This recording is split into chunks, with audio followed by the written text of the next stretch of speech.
Hello, good day. I am Harish Kumar Dwivedi and I am a professional. And I want to share with you my experiences with meditation. Although I am not formally educated on meditation techniques, but then with my own experiences, I developed uh, my own way of doing meditation. This particular presentation was shared with a group of doctors uh, because they wanted to conduct some trials with their patients. And uh, any intellectual, especially the modern intellectual, the doctors or scientists or industry professionals, I am a physicist, so we all follow a logic. And most of the intellectuals, today's intellectuals, feel that meditation means something which is uh, which is not modern day technique. It's old technique, and so I thought that I should put my experiences in perspective, and maybe that can help you also.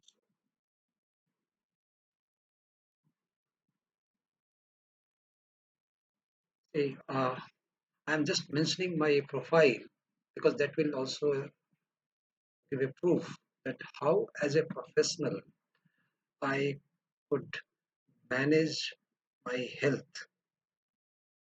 Of course, health means not physical health only. It was tan and man. That means physical and inner health as far as possible. So, I was born in 1954 and I have spent most of my time, first 26 years of personal life, as a scientist in a research and development environment.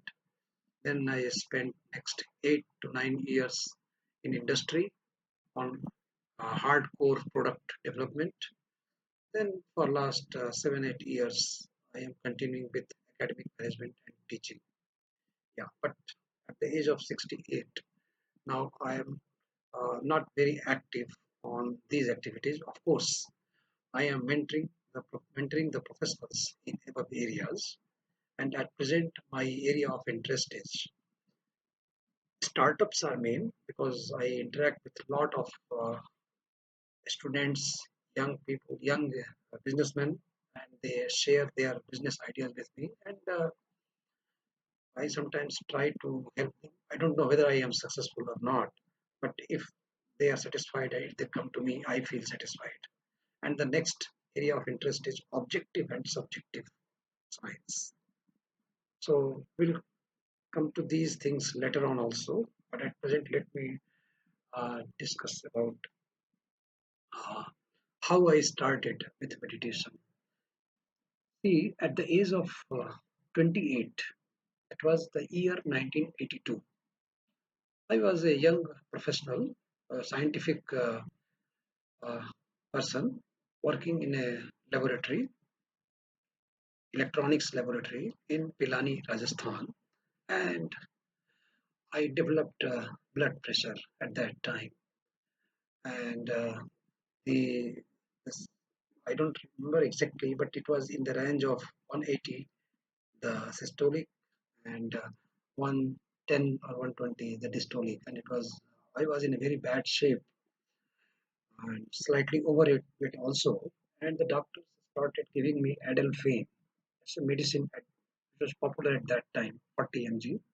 And I also had a problem on insomnia, and they used to prescribe Hythilton tablet.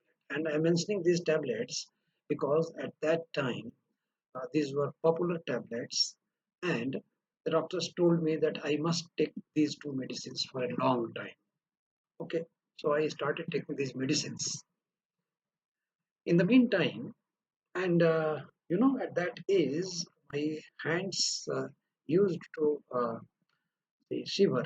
Actually, uh, of course, I used to get angry also. I don't know what was the reason, But anyway, this was happening. 1 year later, I was continuing with those medicines and managing my health in some way with those high blood pressures. Uh, my my father's elder brother, with whom we called Tauji, we also called Badka Babuji.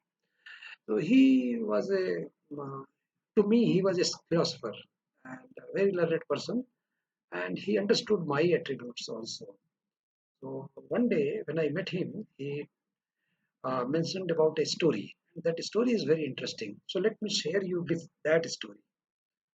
The story goes like this. There were two friends, Ram and Shyam. Ram was rich and Shyam was poor. Of course, their parents were rich and poor. So naturally, Ram and Shyam were rich and poor. Now, Ram wanted Shyam also to be rich. Yeah, as a friend, he thought that Shyam should also be rich.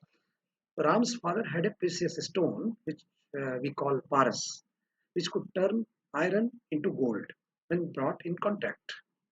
Ram thought of a plan to convert some iron into gold and later thought to give it to Shyam so that Shyam also becomes rich. That was the idea in Ram's mind. So what Ram did, he picked up a horseshoe at the roadside and brought the horseshoe in contact with the stone in his father's room. And he was surprised. The horseshoe did not convert into gold. And he went to his father and asked the reason. Because he used to see that his father used to convert iron into gold by just making a contact between the stone and the iron. Ram's father checked the horseshoe and found that it was covered with mud everywhere. So he rubbed a corner of the horseshoe on a rough surface for a moment, or maybe half a minute or 1 minute, and soon a very small portion of the horseshoe, corner of the horseshoe, showed shining presence of iron because the mud was gone. The father brought this minuscule corner of the horseshoe in contact with the stone, and the whole horseshoe converted into gold. So that was the story. And my Badka Babuji told me that Harish, look, as a professional, uh, and in modern days, professionals atmosphere, you ought to have, the five virtues. When not balanced, they become your demerits also, like anger, then stress, of course, jealousy. All those things are in your heart, inside. They are already inside. And when you are in a professional environment, when somebody is working with you, you're working in a team, there is an atmosphere of competition, then all these things show their prominence at different points of time. And and if you are prone to such things, you will suffer also sooner or later. So he suggested that I should spend half an hour because I have to just make a small corner of my heart uh, into a into a into a into a convert into a original heart without any stress. So he suggested that I should uh, uh, take out half an hour from my daily schedule and decide that I will not be angry at that moment of time, or I will keep mum at that particular moment, half an hour of time, or I will not speak to someone at that half an hour of time. So he asked me to choose any such thing which I thought is can harm me. And I decided because I found that at around 5:30 in the evening, when the office time ends, I was always under stress. So I thought that at 5:30 to 6 p.m. after returning to home, I will not get angry and not speak to anyone for half an hour. And I started following this practice. In the beginning, my wife also got uh, angry, anxious also, that what is happening. Suddenly, I have started keeping mum for half an hour. But later on, when I explained to her, she also appreciated. You know, after following this practice, and of course, changing my daily habits like uh, sleeping, going to bed early at around 10 or 11, not more than, not later than that, getting up early at around 4:30 or 5 in the morning.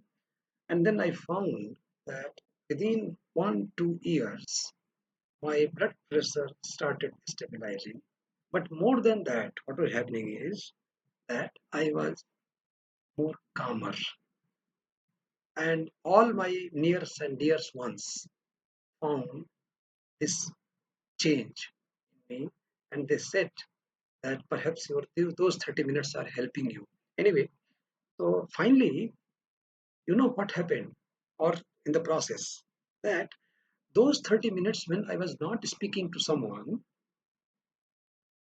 and when I had decided that I will not get angry at, for those 30 minutes, I was really introspecting and checking myself whether I am getting angry or not and how to control my anger. So my focus was more on controlling my inner self and hence behavior. And that means the focus was on self correction. That was wonderful. And slowly, sometimes this half an hour converted into 1 hour also. But anyway, so that was how I started changing myself. And in 1995, that means at the age of uh, 41, yeah, uh, my family doctor, who has had been uh, with me since 1982, he told me that I am one of his rarest of patients whose requirement of blood pressure medicines has not gone up, rather has gone down. My blood pressure was more stabilized in the latter years, and I don't know, other things might have also helped. I was more matured, maybe, but I don't know. At least I found that this was helping me finding faults in myself whenever there was a conflict, not looking outside, looking within. And yeah, of course, this continued. In 2002, of course, some yogi came to my colony in Pilani. Our residential colony was there, and a lot of friends were there. And he taught us a meditation technique. And I don't remember those processes, but one thing I remember, that he used to teach us that for meditation, you have to remove the outer world one by one, and so that finally you can focus on your breath, which is which you are taking and in and taking out. And so this was the process which was doing. Of course, this continued, and I remained active in my profession. And as you might have seen in my profile, I shifted from Pilani to Ghaziabad in an atmosphere of industry, hardcore industry, where I had to be more active at the age of 51. And there I started interacting with doctors again, because I had to take some medicines. And of course, I had some problem of migraine. And the doctors, uh, after having a thorough check, they told me that I don't have blood pressure problems. Of course, I have anxiety problems, which is more related to migraine. So I should take a small medicine, Indral, for some time. So this continued. Anyway, in 2014, and at the age of 60, when I retired from the industry, uh, and at that time, my doctor, the same doctor who was with me at the age of 51, he finally told me that, Dr. Dwivedi, you don't have migraine also, but since you are at the age of 60 and you have a history of blood pressure and some migraine, you should take some blood pressure medicine. Please start taking Telma 20. So it's a very low power medicine, low potency, which today doctors tell me that it is almost equivalent to taking nothing, but I am taking it regularly. So that was at the age of 2014. In 2018, I when I joined uh, another university. Earlier, at the age of 60, I was in MIT University, Lucknow, and then in 2017, I joined Mahasi University, which was nearer to my home. Uh, I I interacted with some meditation teachers, and I found a new technique, which is transcendental meditation. So, in 2018, I learned a different form of meditation technique, that is transcendental meditation.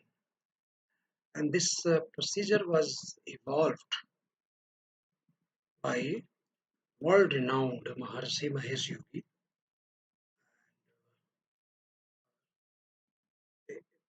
The idea in this process of transcendental meditation was that you don't have to focus at all. You just let your mind wander wherever it wants, but ultimately it will fall back. And in this practice, also, you reach to the conscious level, the cosmic level. And I was attracted towards this process when I went through one of the books of Maharishi Mahesh Yogi, and the book was Science of Being. And this Science of Being book uh, was a very good,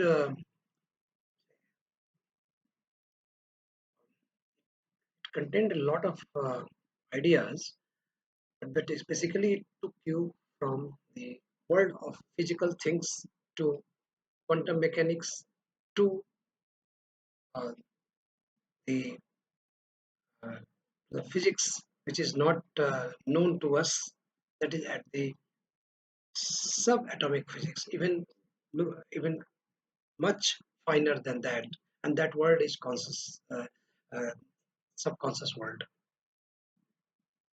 And of course, today when I read metaphysics, I relate it with metaphysics also, or noetic sciences also. But that will come later because this needs a lot of uh, understanding further. But what is more important is that uh, I developed an interest into meditation techniques uh, from 2018, uh, and to understand their effect on human health, the post uh, treatment uh, rehabilitation process. And that is why I discussed sometimes these techniques with doctors also. So now at the age of 21, 2020, at the age of 68, in 2021, I am still taking Telma and continuing with meditation. Yeah, I'm not an expert on meditation, but what you could see from my whole timeline experience is that as a thorough professional, continuing with my professional activities, managing in this world, but looking within, this helped me a lot. I don't know whether it was the first lesson of my Badka Babuji to clean inside, clean yourself inside, or the meditation text. I don't know. But now I realize that the half an hour practice of keeping mum at the age of 28 was also a form of meditation. What does it mean? That you can follow any procedure, but at least as a professional, learn to look within for your problems, and you will find a lot of calm. within you. Yeah. So uh, then, of course, I during the course of my experiences, I have developed my own ideas on very popular topics, that is law of inertia, which every student of science reads it. And today, when I talk to my uh, students at undergraduate and postgraduate levels, or even to the researchers, I talk about law of inertia of no mass. Mass is one thing. Yeah, we all know about law of inertia of mass. Can there be a law of inertia of no mass? No mass means our thoughts, because we don't want to change our thoughts. Our thoughts have an inertia. But if a force is applied, now what type of force? External or internal? That we will discuss sometime later in a different presentation. But this is an interesting topic which I am developing, and this I developed through my experiences on meditation and looking within. The second uh, formula which I have been thinking on is equal to mc square, very popular formula. And of course, Einstein said that of course mass can be converted into energy or vice versa at the speed of light. That's what happens with photons also. But I put it in a different perspective also. Whatever you eat, whatever way you eat, both things, your energy, the form of energy will be decided by that. And the third topic, which is very important uh, for thinkers, is that today's students, today's professors, when they talk about logic, they talk about objectivity. Yes, that is true. The doctors say that yes, objectivity is the first thing. Engineers say, scientists say, yes, I also say, objectivity is the first thing, because all studies which we have done so far, all science which we have read so far, it starts with objectivity. You develop a theory and then you follow a procedure, right? But in metaphysics or in the subconscious world, you go in a reverse direction. You start with subjectivity, and then, of course, you have to develop a theory. So, in modern studies, you develop an objectivity and then move towards subjectivity with observation, whereas in metaphysics or in subconscious studies, you start with subjectivity and then through observation you can convert into objectivity. This we will discuss in a different presentation. But these are some of the research papers which I had gathered during my interaction with doctors and people who discuss about the effect of meditation in medical treatment. So you can go through it. That's all. Thank you very much, and we'll come up with my next presentation sometimes later on similar topics. So thank you.